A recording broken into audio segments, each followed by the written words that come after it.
Billy and the Mini Monsters. Monsters on a School Trip. Written by Zanna DAVISON. Illustrated by Melanie Williamson. Meet Billy. Billy was just an ordinary boy living an ordinary life until one night he found 5 mini monsters in his sock drawer. Then he saved their lives, and they swore never to leave him. We give you the secret Harry Snottooth oath of devotion. Hello. My name's Sparkle Bogey. When he moved house, Billy found another monster. One thing was certain: Billy's life would never be the same again. Chapter 1. Invisible Billy. Billy was feeling nervous. He was getting ready for his first ever school trip to a museum. That's exciting, said Trumpet. Why are you looking so sad? Because I've only just started at my new school, Billy replied. And I don't really know anyone yet. Nobody notices me in class. It's like I'm invisible. What about Ash from next door? Asked Gloop. He's in a different class, said Billy. No one will want to sit next to me, or be my partner. We'll come too, said the mini monsters. We can sit next to you. You can take us really secretly in your rucksack. We can see out of our special holes. Okay, said Billy, getting excited. You can come if you promise not to make any trouble. We promise. Billy looked at the map of the museum. Miss Potts, our teacher, said the museum's full of amazing things, like dinosaurs and creepy crawlies and mummies. Oh, said the mini monsters. Monsters to the museum. Can we take a packed lunch? I'll wear my new glasses. I can't wait. I'm going to make my own guide. On the coach. Did you hear what Billy said? We get to see mummies. Whose mummies? Our mummies. I've never seen my mummy before. Nor have Elle. I wonder what our mummies look like. I wonder if mine looks like me. I wonder if mine is really big. I expect mine is beautiful like me. Let's search the museum for our mummies. But it's very important that we stick together. I think the coach is stopping. Ooh. We're here. Chapter 2. All alone. The coach pulled up outside the museum. Wow, said Billy. It was huge. Everyone out of the coach, said Billy's teacher, Miss Potts. I want you all to line up and hold hands. It's just like I thought. No one wants to be my partner. Now, said Miss Potts, once they were inside. We're going to go round the museum in pairs and do a quiz. Does everyone have a partner? Billy put up his hand. I don't have a partner. Oh, you had better join in to make a 3. Billy looked at the other children. They all looked very happy in their pairs. He wanted to ask if he could join in, but he felt too shy. I think I'll do the quiz on my own. Miss Potts handed out the quiz sheets. There'll be a prize for the winning team, she said. I really hope I win, thought Billy. Then maybe people will notice me.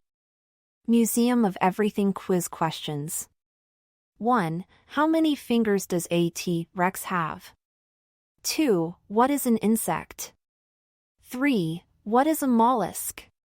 4. How did the ancient Egyptians make their mummels? The questions looked really hard. Billy decided it was time to ask the mini monsters for help. He opened up his bag. But to his horror he saw that his bag was completely empty. A few moments earlier. Let's go and find our mummies. Bet I find mine first. Bet I find mine first. Wait! Do I smell cheese? Ooh! A gift shop. I wonder if they have any glitter. Come back! We're meant to stick together. They won't find their mummies here. Why not? Because the museum has a different sort of mummy. Let me show you. Chapter 3. Mummy Dinosaur. First stop, the dinosaurs, said Miss Potts.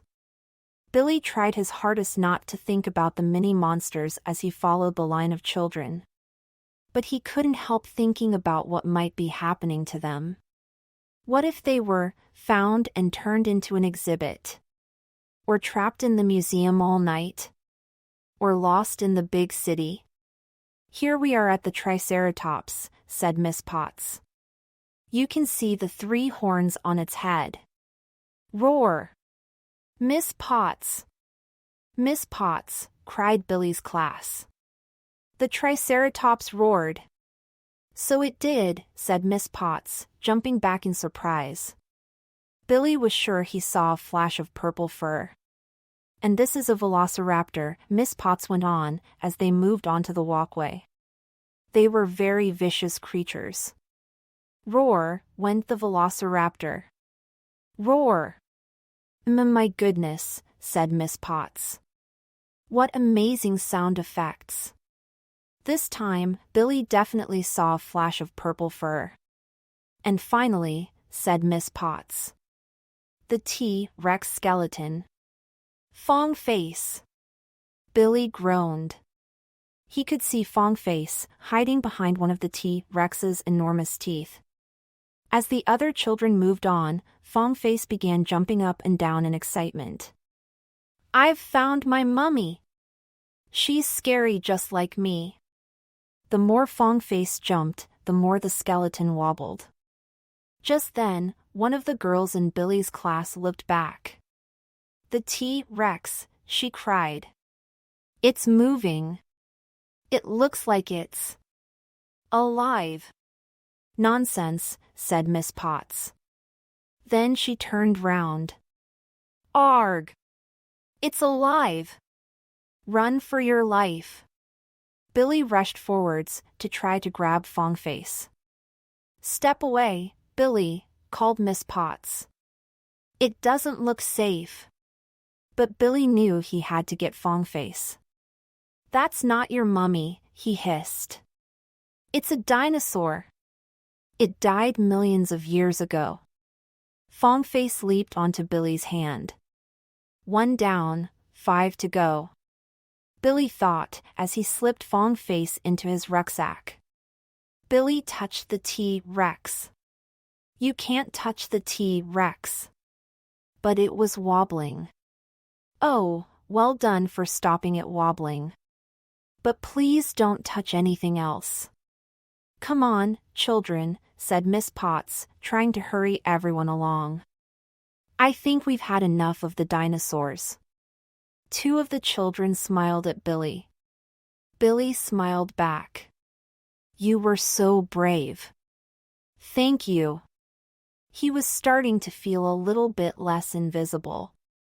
Meanwhile, this is fun. Ooh! It's a secret door. I wonder where this leads. That one's a bit scary. I hope that's not my mummy. Next one. Mollusks. Like damp places. Have soft bodies. Don't have backbones. Often have a shell. I've got a soft body. I like damp places. Do I have a backbone? Maybe I'm a mollusk. Arg! Help! Chapter 4. Creepy Crawlies. Here we are at the creepy crawlies, said Miss Potts. No roaring here, thank goodness. I wonder what's in here. Oh dear! These ones are alive. She led them down a long corridor lined with glass boxes. That one looks like my dad. This is a stag beetle, said Miss Potts. The male stag beetles fight each other with their huge jaws. Oh, said everyone in the class.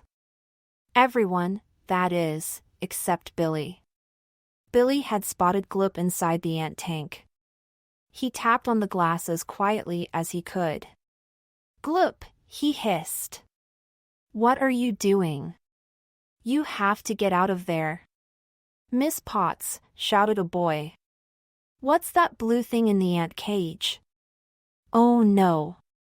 It doesn't look very happy, said the boy. Someone should get it out. The ants are crawling all over it. Is it a frog? It's got 4 eyes, said a girl. And, are those glasses?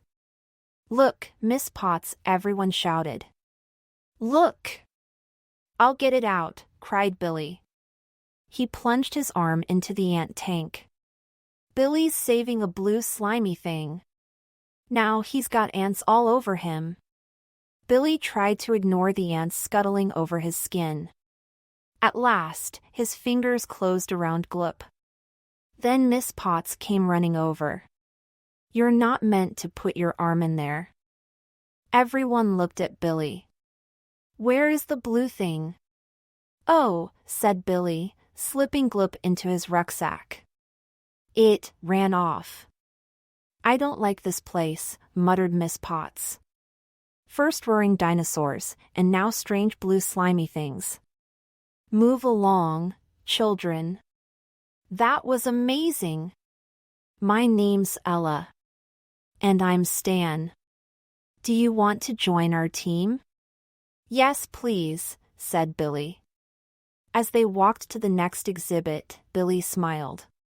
Wow, he thought. I think I'm starting to make friends. Meanwhile, in the ancient Egyptian hall. See. These are the mummies Billy was talking about. Oh.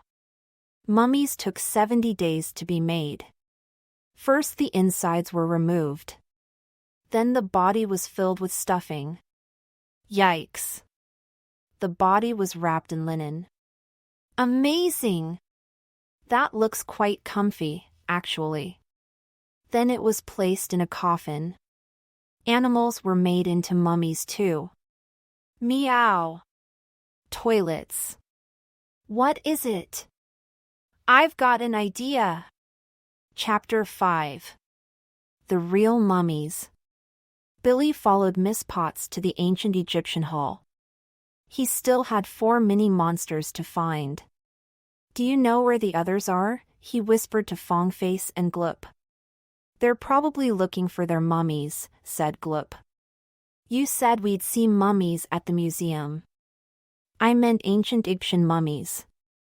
Like these ones. Oh! Here we have an amazing mummy, Miss Potts was saying. This one is over 2,000 years old. And there are 2 really tiny mummies, said one of the girls. Aren't they sweet? Billy's heart sank. There, in front of everyone, were Peep and Captain Snot, mummified. They're not real, said Miss Potts. It looks like someone's made mummies of their toys. Miss Potts picked up Peep. And then Peep sneezed. Miss Potts screamed. The class screamed too.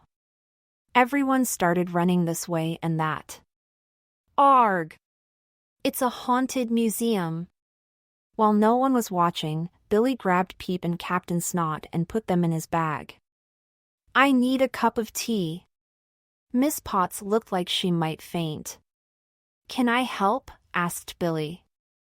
Meanwhile, in the museum gift shop. Look, Trumpet. What a brilliant museum. They have glitter. What's the matter? Are you sad we haven't found our mummies? No. I'm sad because there's no cheese. I'll help you find cheese. Ooh. So many types of cheese. Cheese pie. Cheese straws. Round cheeses. Square cheeses. This is a brilliant museum. Chapter 6. Friends at Last. Billy led Miss Potts and the rest of the class to the cafe so they could all calm down. Here's a cup of tea to make you feel better. Thank you, Billy, said Miss Potts. What a good boy you are. Billy felt a bit guilty, seeing as it was his mini monsters that had scared Miss Potts. But he couldn't really tell her that. Now, Miss Potts said to the class, after she had her cup of tea, I'd like you to fill in your quiz sheets. Oh no! I can't answer any of these. Billy looked at the questions in despair. He'd been too busy worrying about the mini monsters to look for the answers. Hey, Billy, called Ella. Come and sit with us. I'm not sure I'll be very good at the quiz, said Billy. But then he heard a whisper in his ear. We know the answers. Billy was able to help answer every single question. But as soon as they'd handed in their quiz sheets, Miss Potts said, Come on, everyone, time to go. Oh, thought Billy. He'd been so excited about making friends, he'd forgotten about Trumpet and Sparkle Bogey. Then he heard a cry from the front of the cafe. Look, shouted a man. There's a mouse here eating some cheese. And a giant pink fly. Please let that be my mini monsters. I want my money back. As Billy rushed towards the cheese, Miss Potts let out another scream. A mouse? I hate mice. Quickly, children. Let's get out of here. Billy picked up Trumpet and Sparkle Bogey, ran past the screaming customers, and raced after his classmates. Thank you for your help today, Billy whispered to the mini monsters. Because of you I finished the quiz and made new friends. But we made so much trouble, said Peep. For once, said Billy, grinning, you made just the right kind of trouble. And even though we didn't find our mummies, maybe we don't need them. You can be our mummy. When Billy got back on the coach, he found Ella and Stan sitting on the back row. Come and sit with us. Billy smiled and went over to join them. Now, said Miss Potts, when everyone was sitting down. The winners of the quiz are Stan, Ella, and our new boy, Billy. And here's your prize, she went on, handing them a bag full of toys. There were plastic dinosaurs, mummies, and creepy crawlies. Wow, thought Billy. Then he had an idea. He whispered it to Ella and Stan, who nodded in agreement. Billy stood up and took a deep breath. Me too. Who'd like a toy? Me. Thanks, Billy. By the time Billy sat down again, he was grinning. This had been the best school trip ever.